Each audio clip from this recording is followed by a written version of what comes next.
Hello everyone, thank you for clicking on this video. So as you can see, we are on the couch chilling. So today we're going to be doing a chat from the couch. I believe that's what it's supposed to be called. It's been a minute since I've actually sat down on this couch to do one of these. So yeah, thoughts from the couch. That's what it is when you don't even get your own series name correct. Look, it's Friday. I almost said Monday. You know what? Let me get it together. So, as you can see from the title of this video, I'm going to be talking about separating real life and second life and how I feel about that. Personally, I feel like as long as you're not hurting anybody in real life or second life, do whatever you want is your prerogative as long as you're two consenting adults.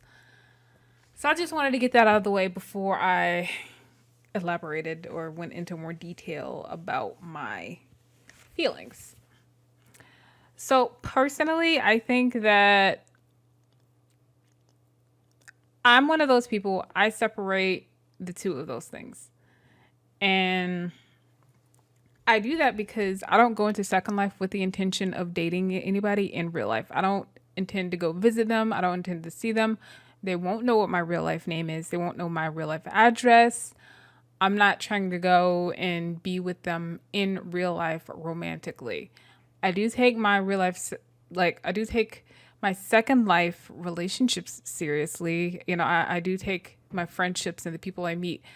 I do cherish those things, but I don't want to mix the two of those things because I'm not going to be going to see them. I'm not trying to marry them in real life. I have my own real life things going on, and I like to keep things where they're supposed to be. So I do take these relationships and friendships and things seriously, but I don't intend to cross over the two of those things because second life is second life and real life is real life. And I feel like a lot of people use second life as a real life dating thing. And personally, I think that's unhealthy. There are people who come on here and they meet their real life partners here actually, and there's some people who met their partner here and they've been married in real life for a number of years, but you know, stuff like that doesn't happen all the time. And I think when you get in a relationship, you and that person need to be on the same page. If that's what you want, you need to be honest right up front. Otherwise, you probably will get hurt because not everybody treats second life like it's a dating agency. That's just how it is. I'm not going to tell you what to do in your second life, but I just don't think treating it like a dating thing is the healthiest. And it's not even just with dating. Like, so many people, like, Discord is becoming this really big thing. And it's obviously, you know, technically, you know, Second Life is a game. So a lot of Second Life Discords have been popping up, and you know, people, they'll get a voice and they'll give out their name. They'll tell people what state they're in. They'll unintentionally give out all of these real life details.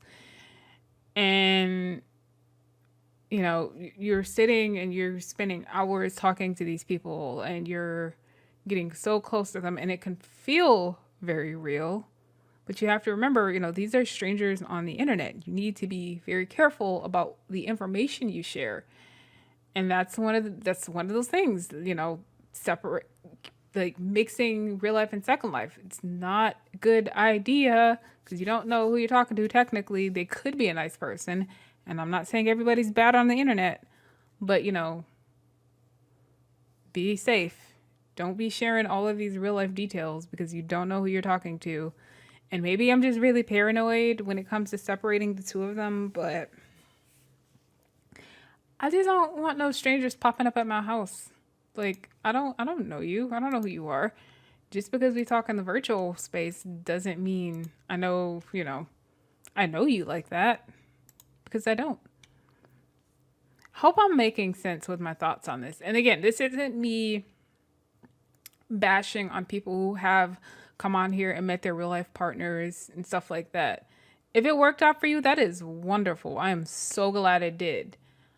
But I feel like it would be irresponsible for me to come on here and just, tell everybody to follow that mold because, it doesn't work out for everyone. And I feel like the people that did have that kind of love story, it probably was unintentional.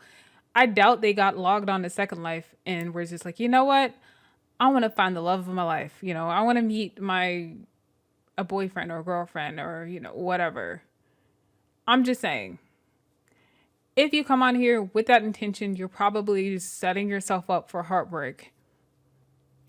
I'm just going to be very real with you.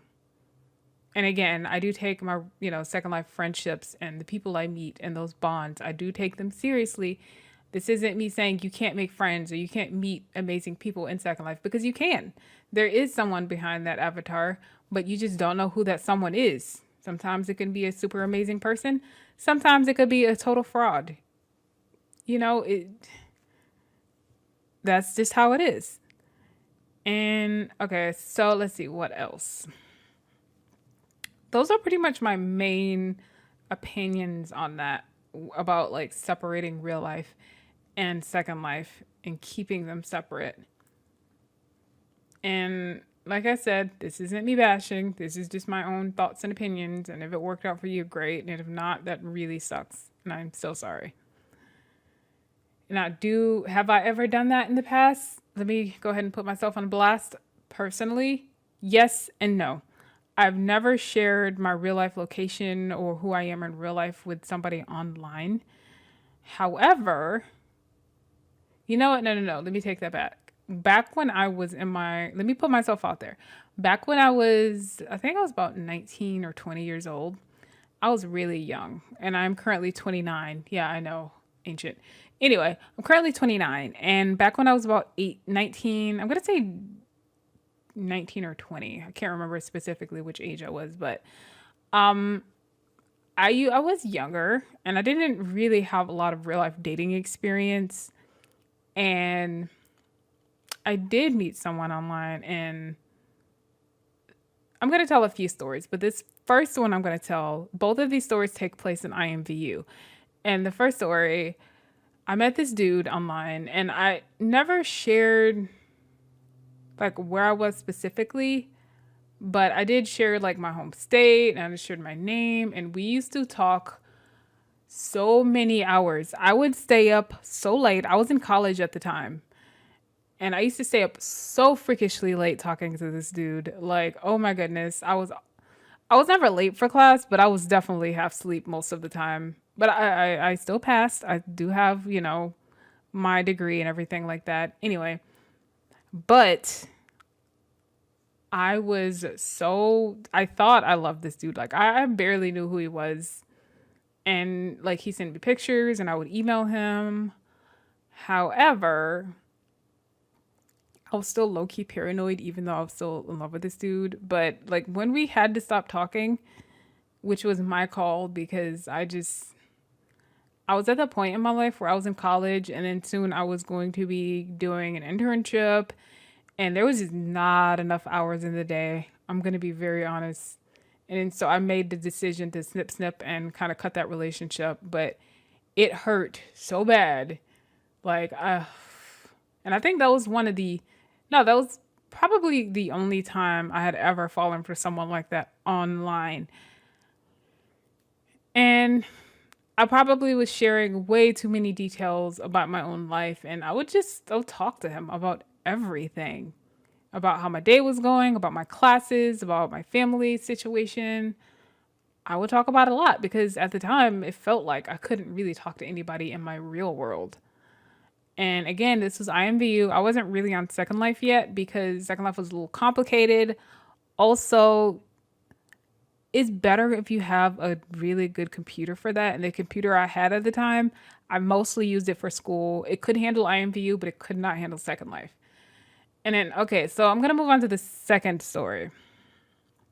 The second time I've really like overly shared. Actually, there's a few other times, but the other times beyond this story are not really relevant, and I didn't share a whole lot, and we're not going to tell those stories. But this other story also takes place in IMVU. And at the time, This was around the same time frame as that first story I just told. I was still in college and I did not have a lot going on yet. And again, I really struggled with talking to people in my real world. Uh, wasn't really close to my family. I was always like that weird kid. I am black in real life, just like my avatar, except I would consider myself to be like a little darker than she is. And like my grandma used to tell me my skin like reminded her of pecans, like the same kind of, color as a pecan would be. Just to kind of give you a, reference for what skin tone to visualize. Anyway, but I don't know, I was always the weird kid in my family. I used to read, or I actually still do read a lot, but yeah, I'm like a book nerd and I love superheroes and I'm big Marvel fan, like huge Marvel fan. And I've always spoken very properly because several times in my life I went to Christian, all white private schools. And I've gone to like all black schools too, but that's another, that's a whole other video. Anyway, but yeah, I was always the weird kid growing up and I couldn't really talk to my family. So I would gravitate to these online people. And whenever I had to like break these relationships, it always felt so like, I don't know, it felt so real to me. And I'm not saying they weren't real, those feelings are very valid. But again, I didn't have anybody in my real life circle. I couldn't vent to anyone. I was always the weird kid at school. I had other really bad things going on that I'm not going to talk about. And so, yeah, I would gravitate to the online world and those relationships were very, very just, I would cling to them.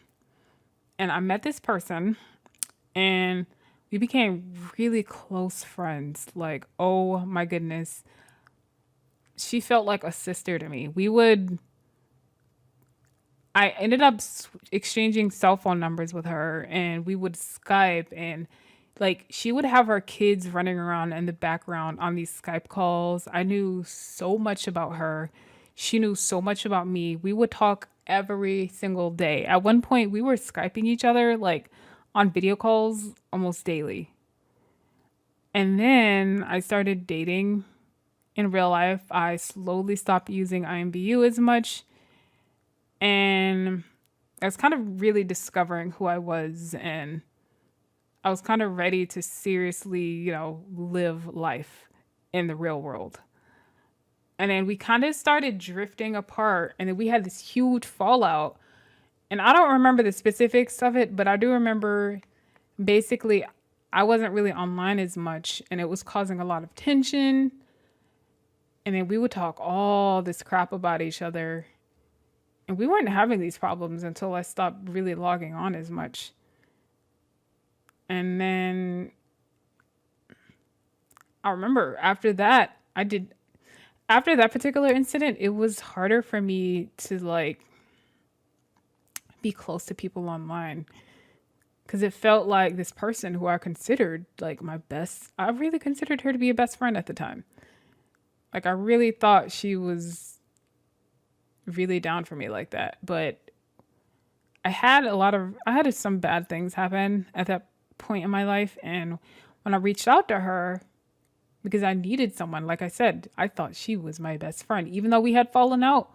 Like the people in my life that are the closest to me, even if we fall out, even if we stop talking, if we have things going on, I would still pick up the phone for them and they would still pick up the phone for me. And I've actually had these things happen. That's how I know how an actual best friend are supposed to be. So when I had things going on and I reached out to her, she was like nowhere to be found. And then like she was kind of an asshole about it. And then so then I knew that was it. We did not talk again after that. We still don't talk to this day. I have no idea what she got going on with her life, but hope she's doing good. And so after that, it was like a really big lesson about not merging both of my worlds as much as I was. And like I said, luckily nothing happened. Luckily they didn't try to track me down or do anything or like steal my identity because I was sharing so much of my real life details. Like, oh my goodness. Like I said, I was telling them about my family life and I was telling them about school and everything that was going on in my world. Because I, again, didn't really have anybody else to talk to. And I am very, very lucky and blessed that nothing happened with that. So yeah, that's my feelings. Those are my little experiences with keeping real life and second life separate, and I guess, my experiences with merging those worlds. And maybe I just kind of jaded from my own experiences, but let me know how you feel about this. Let's have a conversation about it. If you have had something happen because of merging your second life and real life world, whether it be good things or bad things, let's talk about it. Let me know in the comments. Also, if you want to see a specific topic for this Thoughts on the Couch series, let me know as well. I'm always down for suggestions. And if you're not subscribed, go ahead and hit that subscribe button because it is 100% free. I'm trying to make content on a more regular basis. So, yeah. Anyway, go ahead and hit the subscribe button and the bell notification. And if you enjoyed watching this video, hit the like button because all these things are free. Anyway, thank you for watching, everyone. Have a great day. I think this is a good place to go ahead and end it. So, yeah. Bye-bye, everyone. That whole outro was a mess. Oh, well.